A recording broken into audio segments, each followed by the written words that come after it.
నమస్తే. ఈరోజు మన స్టూడియోలో ప్రముఖ ఆధ్యాత్మికవేత్త జ్యోతిష్య పండితులు బ్రహ్మశ్రీ శ్రీనివాసుల అనంతరామ శర్మ గారు ఉన్నారు. గురుగారితో మాట్లాడదాం. గురుగారు నమస్కారం. నమస్కారం. నృసింహార్పణ. శ్రీ విశ్వావసు నామ సంవత్సరంలో సింహరాశి వారికి మరి సంవత్సరం అంతా కూడా వీళ్ళకి ఎలాంటి ఫలితాలు ఉండబోతున్నాయి గురుగారు? అందరికీ ఉగాది శుభాకాంక్షలు. ఈ సింహరాశి వారికి ఆదాయం 11, ఖర్చు 11, రాజ్యపూజ్యం 3, అవమానాలు 6 ఈ విధంగా కనపడుతుంది. అయితే ఇక్కడ వీళ్ళకు వచ్చినట్టు ఖర్చు పెడతారు. వీళ్ళకు వ్యసనాలు ఎక్కువగా ఉంటాయి. వ్యసనాలకు అంటే పక్కన వాళ్ళ మాట వినడము, సంపాదన మొత్తం దానికి ఖర్చు పెట్టడం. ఇంట్లో చూసుకునే దానికంటే కూడా బయట వ్యవహారాలు ఎక్కువగా ఉంటాయి వీళ్ళకి. ఆ విధంగా ఉండడం వల్ల మొత్తం ఖర్చు అయిపోతుంటుంది. ఇంట్లో ఖర్చులే కాకుండా బయట ఖర్చులు ఎక్కువగా పెడుతూ ఉంటారు. ఇక రాజపూజ్యం, అవమానాలు ఎక్కువగా ఉన్నాయి.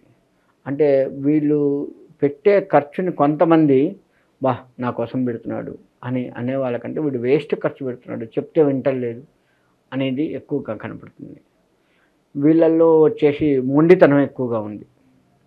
ఎట్టి పరిస్థితుల్లో ఎవడి మాట వినడు సీతయ్య టైప్ వీళ్ళు. ఇంకా వీళ్ళది వీళ్ళే, నేనే రాజుని, సింహం నేనే రాజుని అన్న టైపు వెళ్ళిపోతారు. కానీ అదే వీళ్ళని మానసికంగా కుంగదీసేటట్లుగా చేస్తుంది. ఫస్ట్ అది వీళ్ళు కనుక మానేసుకుంటే, అంటే పెద్దవారి మాట కూడా వింటూ, ఇటు భార్య మాట భర్త కానీ, భర్త మాట భార్య కానీ వింటూ ముందుకు వెళ్ళగలుగుతూ ఉంటే మాత్రం ఎట్టి పరిస్థితుల్లో వీళ్ళకి ఆ ఖర్చు కనపడదు, ఆ అవమానాలు కూడా రావు. జరగబోయేది ఊహించాలి వీళ్ళు, అది ఊహించరు. జరగబోయే అనర్థాలు ఏవైతే ఉన్నాయో ఊహించరు. కాబట్టి వీళ్ళకి ఈ విధమైనటువంటి కష్టాలు కనపడుతూ ఉన్నాయి. ఇంకా వీళ్ళల్లో వచ్చేస్తే సంతాన యోగ్యం ఖచ్చితంగా ఉంది. సంతానం కావాలి అనుకున్నటువంటి వాళ్ళకి మంచి చక్కటి సంతానం కలుగుతుంది. వీళ్ళకి ఎవరైనా వశులు అవుతారు. ఫస్ట్ ఎవరైనా కానీ విశ్వవసు వచ్చినట్లుగా వీళ్ళకందరూ కూడా లొంగిపోతూ ఉంటారు. ఆ లొంగిపోవడం వల్ల వీళ్ళు ఖర్చు పెడతారు. నేను చెప్పినట్టు వీడికి ₹1 ఇస్తే బాగుంటుంది అని చెప్పిస్తారు. వాడు ఎందుకు ఉంగాడు, నీ రూపాయి కోసం ఉంగాడు అనేది మాత్రం ఆలోచించరు. ఇలా ఉంటుంది. సంతానం బాగుంటుంది. చక్కటి సంతానాన్ని అందుకుంటారు వీళ్ళు. వివాహం కానటువంటి వారు మాత్రం వివాహం అవుతుంది.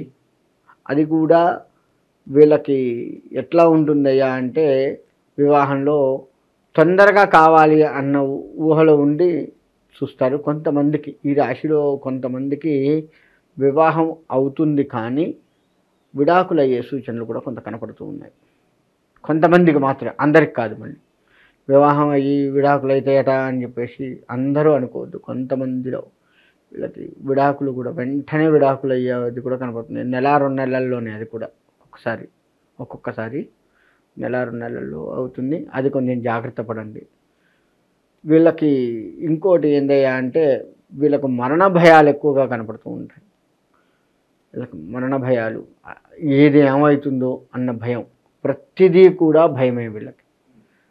ఈ విధంగా అంటే మరి అన్నీ బాగున్నాయి, అందరూ వీళ్ళ మాట వింటారు, ఆ వింటారు దగ్గరే వచ్చింది బాధ. అక్కడే వీళ్ళకి మరణ భయాలు కనపడుతూ ఉన్నాయి. అది కొంచెం జాగ్రత్త వహిస్తే చాలు వీళ్ళకి బాగుంటుంది. ఇక వ్యవసాయ రంగంకి వస్తే, వ్యవసాయ రంగం వీళ్ళకు బాగుంటుంది. వీళ్ళు అనుకున్న పంట అనుకున్నట్టుగా వేయడము, చక్కగా ముందుకు వెళ్ళడం, ఈ విధంగా కనపడుతుంది. ఈ సంవత్సరం మొత్తం కూడా వ్యవసాయ రంగంలో చాలా చాలా బాగుంటుంది. ఓకే. విద్యార్థులకు ఎలా ఉంటుంది గురుగారు? విదేశీ ప్రయత్నాలు చేసుకోవచ్చు అంటారు? విద్యార్థులు ఇక్కడే ఉండి చదివేటువంటి వాళ్ళు కష్టతరంగా చదువుతూ ఉంటారు. విదేశీ ప్రయత్నాలు వీళ్ళకి అసలు పనికిరావండి. అక్కడికి వెళ్ళినా ఇబ్బందులు పడుతూ ఉంటారే తప్ప కష్టం. అంతేకాకుండా అక్కడే ఉన్నటువంటి వాళ్ళు డెవలప్మెంట్ విషయంలో కూడా కొంత ఇబ్బందులు కలుగుతూ ఉంటాయి.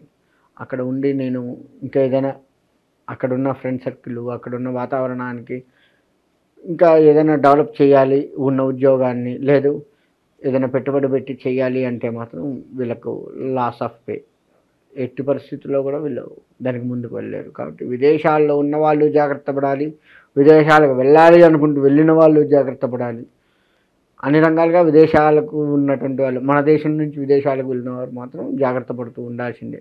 ఈ సంవత్సరం మొత్తం వాళ్ళకి అదే కనపడుతుంది. ఇక ఆరోగ్యపరంగా ఎలా ఉండబోతుంది గురుగారు? ఆరోగ్యపరంగా వస్తే వీళ్ళకి బాగుంటుందనే చెప్పుకోవచ్చు ఒక రకంగా. అంటే ప్రతిదీ కూడాను ఆరోగ్య విషయంలో జాగ్రత్తలు తీసుకుంటూ ఉంటారు. ఆరోగ్యంలో వీళ్ళకు అన్ని రంగాల వారికి కూడా ఇబ్బంది లేదు. కాకపోతే అలసిపోతుంటారే తప్ప, అలసట ఎక్కువగా ఉంటుందే తప్ప ఎక్కడా కూడా వీళ్ళకి ఏ ఇబ్బంది ఉండదు. ఆ విధంగా బాగుంటుంది, ఆరోగ్యపరంగా బాగుంటుంది. ఇక వ్యాపారాలు చేయాలనుకున్న వాళ్ళకి ఏ వ్యాపారాలు బాగా లాభదాయకం అంటారు? వ్యాపారాలు చేయాలి అనుకున్నటువంటి వారు మాత్రం ఎట్టి పరిస్థితుల్లో తొందరపడి ఏదో ఒకటి చేసేద్దాం అని చేయకండి. మార్కెట్లో ఉన్నదాన్ని 1కి 4 సార్లు చూసుకోండి. చెప్పుల వ్యాపారం బాగుంటుంది ఈ సంవత్సరం. చెప్పుల వ్యాపారం చేసేటువంటి వాళ్ళకు మాత్రం అంటే అన్ని రంగాలుగా చెప్పులు, ఫ్యాషన్ చెప్పులు కానీ, లేదు చేత్తో కుట్టి అమ్మేటువంటి చెప్పులు కానీ, ఇలా చెప్పులకు సంబంధించిన వ్యాపారం బాగా కలిసి వస్తుంది వీళ్ళకి. అంతేకాకుండా వీళ్ళకి ఇంకా ఇతరత్ర వ్యాపారాల్లో లెక్కేస్తే వీళ్ళు 2-3తో కలిసి చేసే వ్యాపారాలు కూడా వీళ్ళకి కలిసి పార్ట్నర్షిప్ బిజినెస్ బాగా లాభదాయకం అంటారు. వాళ్ళు ఏది చేసినా సరే వీళ్ళకి కొంత కలిసి వస్తుంది.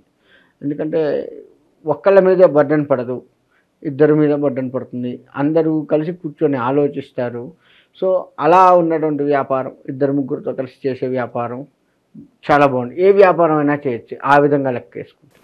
ఇక సినీ రాజకీయ ప్రముఖులకు ఎలా ఉండబోతుంది గురుగారు? ఇక సినిమా రంగం వాళ్ళకు వస్తే మాత్రం కొన్ని ఇబ్బందులు తప్పవు.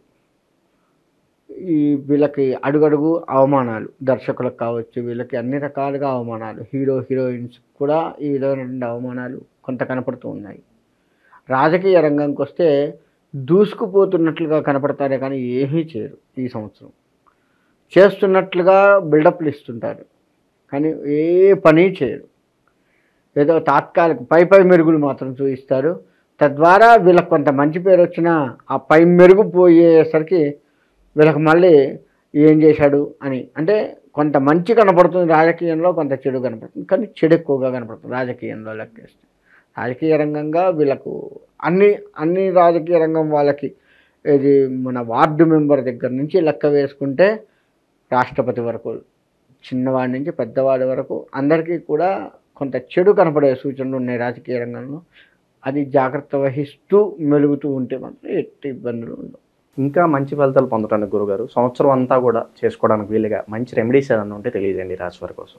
ఈ రాశి వారికి ఈ సంవత్సరం మొత్తం కూడా బాగుండాలి అంటే వీళ్ళు విష్ణు ఆరాధన బాగా చేస్తూ ఉండాలి. విష్ణు ఆరాధన కనుక చేస్తూ ఉన్నట్లయితే బాగుంటుంది. ఏ విష్ణు అయినా కావచ్చు, రాముడు, కృష్ణుడు, ఇలా ఏ విష్ణు ఆరాధన చేసినా కానీ బాగుంటుంది. చేసేది నిష్కల్మషంగా చేయాలి. వీళ్ళకి ఏంటంటే కలిసి వస్తుంది కానీ కొంచెం ఆడంబరాలకు కూడా పోయి చేస్తూ ఉంటారు. అలా కాదు, మనస్సు స్వామివారి మీద పెట్టాలి. అలా పెట్టి కనుక ఆరాధన చేస్తే విష్ణు సహస్రనామ పారాయణాన్ని, ఏకాదశి ఉపవాసాలని కనుక ఈ రాశివారు ఉన్నట్లయితే ఖచ్చితంగా కలిసి వస్తుంది వీళ్ళకి. ఆ విధంగా చేసుకొని ఈ రాశిలో అన్ని రంగాల వాళ్ళు కూడా సుఖంగా ఉండొచ్చు. కొత్త సంవత్సరం అంతా కూడా సింహరాశి వారికి బాగా కలిసి రావాలని చెప్పి మనస్ఫూర్తి కోరుకున్నాం గురుగారు. ధన్యవాదాలు.